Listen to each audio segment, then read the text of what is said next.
A partir do momento que começam a desconfiar que é mentira, Exatamente. aí vamos tentar explicar como aí, Isso como mesmo. ele não tem nada, né? Vamos dizer que ele tá no caso, ele precisa de quê? Dela, da Exatamente. perícia. São alguns elementos a gente não consegue fazer sem o conhecimento técnico que só a perícia tem. Então, essa questão do gotejamento, essa questão do próprio rompimento ali da rede de proteção, essa detecção do sangue até mesmo depois dele ter sido higienizado ali, né? Então, aí a perícia passa a desempenhar um papel fundamental. E é interessante trazer, né, que esse caso deixa bastante evidente uma coisa que a gente ouve bastante na Cadepol, né, doutora? Que é a seguinte, a polícia, seja ela a polícia civil ou a polícia científica, não faz um trabalho de acusação. Isso. Não é um trabalho... não é um trabalho para assessorar aquele que lá na frente no processo criminal vai exercer a acusação. O compromisso da polícia é descobrir a verdade. Então, seja ela para prejudicar, nos termos da lei, aquele que cometeu um crime, seja ela para inocentar alguém que está sendo acusado falsamente de um crime. Não é? Então, todas as versões, elas são levadas em consideração e são checadas. Todas elas. Mas essa verdade só pôde ser esclarecida a partir da perícia, porque... Exatamente. Ninguém falou a verdade, aparentemente, Isso né? mesmo. Então, foram 67 testemunhas ouvidas durante o caso. 67 testemunhas ouvidas. Ela teve que ouvir todo mundo, porque assim, até porque lá na frente, isso é importante o Felipe explicar, a gente vai ter essa primeira fase que é do inquérito policial, e o inquérito policial que não é bem feito, ele vai dar ali margem para, né, a defesa daquela pessoa, né, do possível réu, para se beneficiar disso. Isso acontece muito. Então, o que a delegada fez? Ela esgotou todas as possibilidades. Exatamente. Então, tá bom. Qual é a outra versão que você vai me dar? Então apareceu um duende aqui. Tá bom. Então, vamos verificar onde o duende veio. Puxa a câmera para ver se o duende aparece. Vamos ouvir testemunha para ver se o duende aparece. Vamos chamar a perícia para ver se o duende deixou um rastro. E essa verdade que eles contaram de serem assaltados ou de uma pessoa entrar, além ali, né, da questão da chave... Mas que aí, mais que... De novo, aquela... Bom, achei uma chave. Olha, que ótimo, achei uma chave. Mas como eu sei de que lugar é essa chave? Então, já sei, é daquele prédio. Tinha alguém me vigiando e sabia que onde eu morava. Aí eu sei que é daquele determinado andar. Mas como é que eu entro no prédio? Porque eu preciso entrar, né? E o que eu vou roubar lá? Não, então tá bom. Se eu peguei uma chave, é porque eu quero, né... roubar alguma coisa. Então, eu quero tirar, né, alguma coisa. Mas alguma coisa foi retirada? Não, nada foi. Então, a pessoa pegou a sua chave, abriu seu apartamento, conseguiu entrar no prédio sem ninguém ver, só para matar a sua filha. Entende que... O que você... Não dá, é puxado essa versão. Não faz sentido, é fantasiosa. E esse crime é um crime que a gente comenta, né, a gente classifica. É um crime que acontece na clandestinidade. Ou seja, quem presencia o crime são os autores do crime e a vítima. Então, para casos assim, como é que os tribunais, como é que a polícia, de maneira geral, ela fala que a gente tem que fazer? A gente dá um peso a mais para a palavra da vítima. É por isso que em casos, por exemplo, com violência doméstica e familiar contra a mulher, o peso da palavra da mulher, isso não nos isenta de verificar se de fato é verossímil a versão dos fatos que a mulher está trazendo. Mas... os próprios tribunais falam para a gente dar um peso maior para a palavra da mulher. Porque foi só ela e o cara que presenciaram o que aconteceu. Então, a verdade tem que sair daí. Lógico, sem prejuízo de perícia, sem prejuízo. Sim. Só que no caso da Isabela Nardoni, ela que poderia ser ouvida com todo cuidado, previsto na lei, ela já não estava mais aqui. Então, nós só tínhamos ali para ser ouvidos quem de fato presenciou, Mas né, uma o que criança aconteceu. de 5 anos poderia ser ouvida? Ela pode ser ouvida com todo o cuidado que exige a lei. Tá. Então, assim, não pode ser ouvida, ainda mais nesses casos de crimes violentos, etc. A oitiva na delegacia, ela não acontece, ela vai acontecer já em juízo, com um procedimento todo específico ali, tem uma lei específica para isso. Mas, enfim, Em um caso em que a prova testemunhal ela não ajuda, 67 testemunhas ouvidas e nenhuma delas soube falar de fato qual que é a verdade. Né? E aí é que vai entrar ela. Exatamente. Aí entra a perícia, reconstruindo tudo que aconteceu ali dentro. Mas, Sim. inclusive, tiveram marcas no corpo da Isabela mostrando que existiu, né, uma tentativa de estrangulamento, Sim. uma tentativa de defesa. Tudo isso foi levantada pelo Dr. Laércio no Instituto Médico Legal. Porque tudo deixa marcas. Né? Todo contato deixa uma marca. É uma máxima da perícia. E a nós, peritos e legistas, cabe levantar essas marcas e contextualizar. Porque também não adianta a gente sair levantando elementos, quaisquer elementos, que não tenham relação com o fato. E isso, num caso desse, que a gente não sabe o que aconteceu, é muito difícil. Numa casa que está completamente bagunçada, o que é vestígio e o que não é? Cabe ao perito criminal entender aquela dinâmica, entrar ali, aquela bagunça toda poderia ser de um roubo? Aquela bagunça que estava é fruto do comportamento usual dos moradores dali ou vestígios de busca de alguma coisa, violência à busca? Então, a gente tem um olhar treinado para isso, que a gente consegue diferenciar uma coisa da outra. Mas eles poderiam ter bagunçado a casa depois do crime para achar que foi um roubo? Percebe. Quando é forjado, fica, além, né, da bagunça, vestígios de que aquilo foi forjado. Quando a bagunça é usual dos moradores, daquele comportamento, né, lembrando que comportamento reflete personalidade, então acaba sendo fruto da psique daquele conjunto familiar, a gente percebe também. A gente sabe quando é uma coisa, quando é outra. Muitas vezes a gente pega... principalmente quando eu fazia clínica geral em São Bernardo, como a gente estava conversando antes, Sim. a gente pegava roubos forjados, principalmente com joias, relógios, para ganhar o prêmio Dinheiro do seguro. Entendi. E a gente percebia isso, né? Pô, não tem uma digital. O cara foi lá, arrombou justamente aquele cofre, aquela gaveta onde estava aquele relógio. E o resto não? Como assim? Né? Às vezes o próprio familiar é o mandante disso, da fita, como a gente chama. Né? Uma pessoa que conhece aquele ambiente fala exatamente onde é que está. Olha, no guarda-roupa tal, na gaveta tal, tem isso, tem isso, tem isso, tem arma, tem dinheiro, tem dólar, tem passaporte. E o bandido vai direto ali. Então a gente percebe até quando o cara está instruído.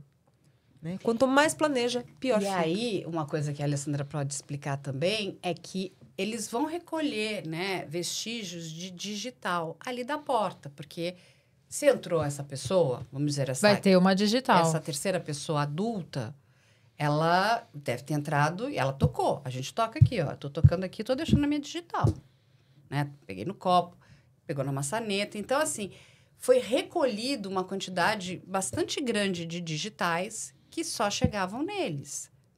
Então, assim, não chegava numa outra pessoa que não fosse uma pessoa ali conhecida. E a chave foi encontrada? Porque poderia ter digital na chave. Não, ele disse que ele perdeu essa chave. Essa chave nunca foi encontrada. Então, Mas se o cara abriu a porta, deveria estar a chave ali. Sem arrombamento. Sem arrombamento, certo? mas ele levou a chave. Ele abriu Isso. e fechou O ladrão a porta. leva a chave. Colecionava, era o totem. Era o totem. Ele é uma pessoa... Você entende, assim, que as pessoas precisam entender, é muito complicado essa parte de uma pessoa que não tem a cabeça de um criminoso, né? Digamos assim, que é uma pessoa que tem uma maturidade criminal já bastante aperfeiçoada. Sei lá, vão pegar ali um Gacy, um Ted Bundy, que eles já estão ali, eles já estão Ele já vai arquitetar preparados. tudo. Não. Ele nunca tinha cometido um crime antes, ambos nunca, né? Eles não tinham passagem criminal. Então é o seguinte, e aí você vai tentar criar uma situação, uma cena, só que nada casa, porque assim, bom, tá bom. Então, mas cadê o digital? Não achamos digital nenhuma aqui. Muitas coisas foram feitas e nada voltava para essa terceira pessoa adulta. Quem seria essa terceira pessoa adulta? Né? E eu lembro que a doutora Renata Pontes fazia muitas contas, e ela falava, então tá bom, você desceu, fez o quê, subiu, né? E não fechava nas contas de tempo, né? Que ele passava para ela.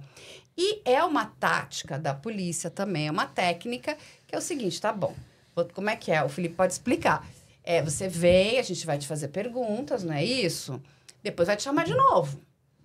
Bom, você está falando a verdade, né, a história é verdadeira, você vai repetir Você pode a repetir com outra mesma ordem, coisa. de outra forma. A verdade, ela tá fixada no nosso cérebro. Agora, se eu começo a inventar coisa, eu já esqueci o que eu inventei. Mas Sim. em que momento que, de repente, falaram poderia ser o pai? Como que vai passar pela mente que um pai poderia jogar o próprio filho? Diante de todas essas incongruências. Eu acho que a partir do momento, né, respondendo, não saberia dizer um momento em específico, mas a partir do momento em que essa versão que foi apresentada parece mentira, essa outra versão que foi apresentada também não se confirmou. Um outro elemento que eles trouxeram que livraria a cara deles, mas que a gente foi lá no local dos fatos e não estava lá. Então, a coisa começa a se voltar gradativamente contra eles. E aí, se em um primeiro momento a gente estava buscando confirmar se foram ladrões que de fato cometeram aquele crime, a gente passa a suspeitar deles e a gente passa a querer confirmar a possibilidade de ter sido eles. E aí, conforme essas investigações vão prosseguindo, elas só vão se tornando mais E robustas. talvez pelo fato de não ser um crime organizado, estruturado, eles iriam em algum momento se contradizer. Exatamente. Sim, muito provavelmente. Tem uma coisa interessante que é assim, é uma frase completamente clichê, né? Que é, não existe o crime perfeito. Né? Mas por que não existe o crime perfeito? Porque o crime deixa vestígios, você não sabe o que a perícia vai encontrar, você não sabe como a perícia... e lógico, né? Quem sou eu para falar de perícia com uma doutora aqui? Mas você não sabe como a perícia vai interpretar aquilo ali. E na frente do delegado, você não sabe a pergunta que ele vai te fazer. Ele pode te perguntar, não só pode, como sempre acontece, ele te pergunta coisas que você não está ensaiado para responder. E em crimes praticados por mais de uma pessoa, eu vou perguntar primeiro para você e depois eu vou perguntar para você. Nesse caso, o que seria uma pergunta perspicaz ali que faria com que eles se contradizessem? Tudo bem? Me explica o que aconteceu. Deixa a pessoa falar. Você imagina o quanto de detalhe desencontrado ela vai trazer quando eu fizer a mesma pergunta para outra pessoa. Tudo bem? Meus sentimentos. Me explica o que aconteceu, por favor. E a pessoa vai começar a falar. E aí, alguns elementos, mas aí não sei o quê. Ela falou que, não sei se aconteceu, tá? Sim. Ela falou que a Isabela estava machucada lá no carro.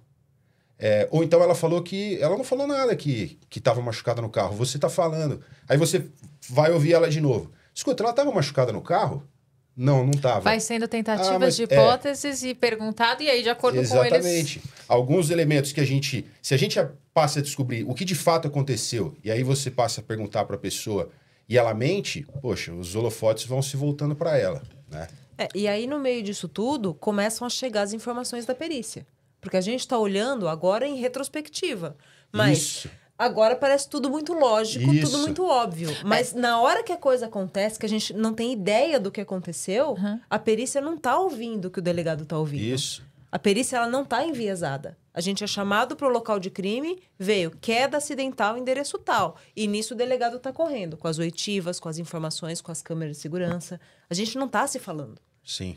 O perito vai, faz as análises. Depois que ele terminou as análises, ele chega para o delegado e fala, tô vendo isso aqui. E aí o delegado olha para aquilo, tecnicamente, ele fala, não, peraí, tem alguma coisa de muito errada. Perito, vem cá. Isso aqui não tá batendo. O que você acha? Tranca, mantém preservado que nós vamos fazer um luminol. Que foi o que aconteceu. Mas espera, a Carla falou, né, do balde com a fralda. Ou seja, existiu a tentativa de uma limpeza. Sim, existiu a tentativa. E como que chegaram à questão do carro? Porque o carro... Tentaram limpar o carro ou se manteve o sangue ali? Não, é porque assim... Aí eles até podem te explicar e vão explicar bem. Você tem que você tem que voltar, né? A princípio, a quantidade de horas em que a menina estava viva. Então, quais foram os últimos locais onde ela foi vista viva? Foi dentro de casa, no elevador, andando pelos corredores do prédio e dentro do carro. Então, tudo isso aqui, é cena do crime, correto? Falou, opa, então tem um carro? Peraí que eu quero ver. Essas Foi coisas, assim. elas não aparecem na ordem. Elas vão aparecendo aleatoriamente. E aí a gente vai montando. Isso que a doutora falou é muito legal. É muito fácil ser engenheiro de obra pronta, que a gente fala. Você chega com tudo pronto, tudo esclarecido, e aí você fala, mas lógico, pô, esse balde aí, essa fralda com sangue, é lógico que ela vai dizer muito a respeito do crime, etc. Mas imagina você chegar no local de crime com nada, absolutamente nada na sua mão. Inclusive com uma história que fala totalmente o contrário do que de fato aconteceu ali, envolvendo terceiros, enfim. É por isso que a investigação é tão fascinante, eu diria. Sim, e por isso que às vezes você olha o laudo do perito do local e fala, nossa, tem, sei lá, 80, 90 fotos. A hora que você pede o card da máquina, tem, sei lá, 400. Porque na dúvida, se aquilo tem relação ou não, a gente fotografa, preserva o vestígio e recolhe. Pode ser que não tenha. Né? Às vezes, em casos de estupro, de abuso sexual, recolhe. Mas com uma cena tão desorganizada, teve um baita trabalho. Um baita trabalho. Então, o perito pega tudo aquilo que pode ser, né, que a gente chama ali do indício, do vestígio e tal, e vai ter que separar o joio do trigo. E aí começa o trabalho de laboratório. Trabalho de interpretação, de laboratório. Essa fralda já estava na água. A hora que o perito olhou, não tinha nada. A hora que a perícia chegou lá, que chamou a atenção, falou, será que tem? Ninguém sabia que a fralda estava dobrada quando foi estancado o sangue. Isso veio depois, que ela foi seca, passou por todo um processo de laboratório, pesquisa de sangue oculto, depois amostras daquele sangue oculto, que já estava diluída pela água, foi diluída pelo reagente para levantar se era sangue ou não. E aí foi pro DNA, numa quantidade ínfima de DNA. Nossa, mas do jeito que parece que foi recolhido tudo da casa para investigar. Não. Mas teve bastante coisa. Eles levaram, por exemplo, a camiseta dele, porque o delegado vai pedir. Tá bom, qual é a roupa que você estava usando? Ah, essa, né? Isso aconteceu com a Matsunaga, né? Ela é pega, né? O delegado Mauro, né? Ele vai chegar e falar, tá bom, e me dá o sapato que você estava usando. Ela vai entregar. Ela vai errar ali 2 vezes. Primeiro porque ela vai entregar o sapato real e ela vai entregar o sapato dentro de um saco plástico importado que tinha uma fitinha, que era o mesmo saco plástico onde ela embalou as partes do marido. Então, o delegado vai achar a terra, da onde ela pisou, porque vai combinar o local onde as partes do corpo foram encontradas, e um saco que era um saco muito diferente, porque não é um saco comum, sabe? Parece que é um saco importado, acho que é alguma coisa de um desses supermercados mais tops aí.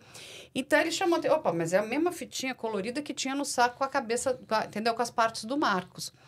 Aí, ele vai pedir a roupa. Me dá a roupa toda. A roupa vai para perícia. E aí, o que acontece? Na camiseta dele, tinha uma marca. Ah, isso do Nardoni. Do Nardoni. Porque essas telinhas... Né? A gente vive numa cidade muito poluída. São Paulo é muito poluído, né? E vai ficar... Ela te entrega branca, quando você vai ver daqui um tempo, né? No final do ano ela já tá escura, tá cinza. Mas o caso foi no Rio de Janeiro, que também... Não. O da Nardoni, São Paulo. Tá. É São Paulo.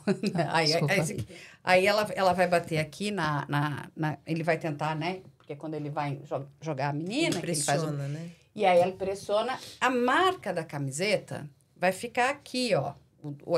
Sabe aquele quadriculado? O trançadinho da redinha. Da rede de proteção. E ele vai subir também. Tem uma pegada em cima da cama que é de um pé masculino. Mas como é que descobriram uma pegada? Perícia.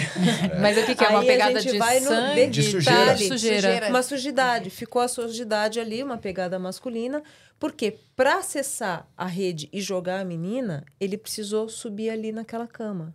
Né? Então, ele não joga de uma vez. Ele coloca ela, segurando os braços, pressionado contra a tela e solta. Isso, inclusive, foi feito teste prático. Quando a gente não tem certeza se aquilo seria possível ou não, a gente testa.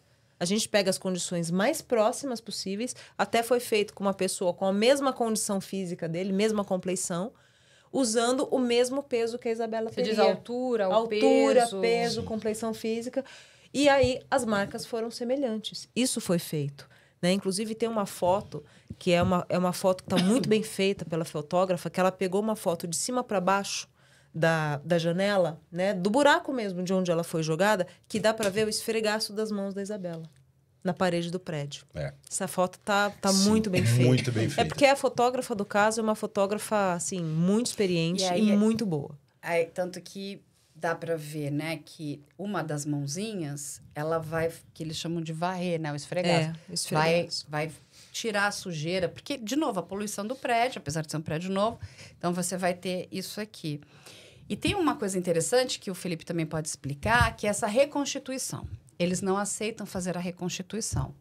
Ok, eles não são obrigados a produzir prova contra eles, correto? Sim, Mas o delegado vai fazer.